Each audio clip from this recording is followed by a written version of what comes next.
74वें श्लोक में 9वें सर्ग के अयोध्या कांड में बहुत सुंदर वर्णन है। राजकार्याणि सर्वाणि यावन्ति पृथ्वी तले तानि पादुकयो सम्यक निवेदयति राघवः।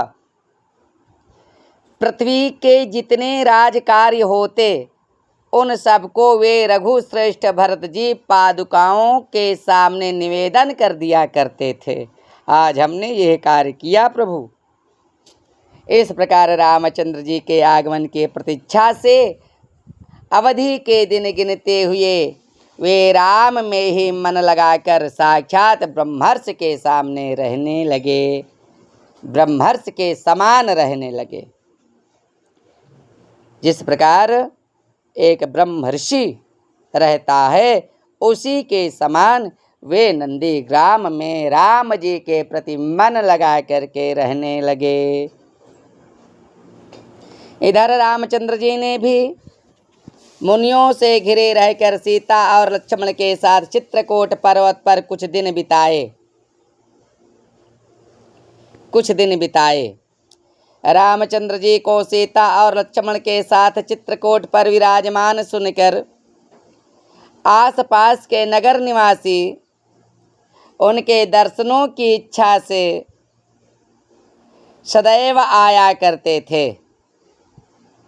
रामचंद्र जी ने उस भीड़ भाड़ को देखकर और अपने दंडकारण्य में जाने के कार्य को भी विचार कर चित्रकूट पर्वत को छोड़ दिया।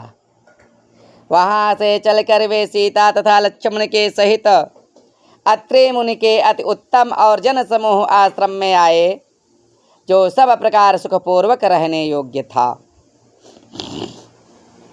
वहां पहुंचने पर उन्होंने अपने आश्रम में विराजमान और संपूर्ण तपोवन को प्रकाशित करते हुए मुनीश्वर के पास जा उन्हें दंडवत प्रणाम करके कहा, मैं राम आपका अभिवादन करता हूँ।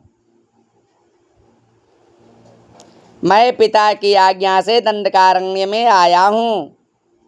इस समय वनवास के मिष से भी आपका दर्शन कर मैं कृतार्थ हो गया। रामचंद्र जी के ये वचन सुनकर मुनीश्वर ने उन्हें साक्षात परब्रह्म जानकर उनकी अत्यंत भक्ति पूर्वक विधि पूर्वक पूजन की।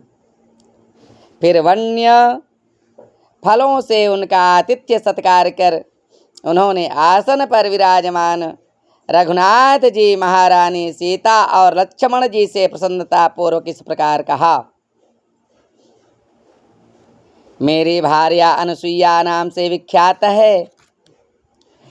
वह अति वृद्धा है, बहुत दिनों से तपस्या करती है, धर्म को जानने वाली है और धर्म में प्रेम रखने वाली है।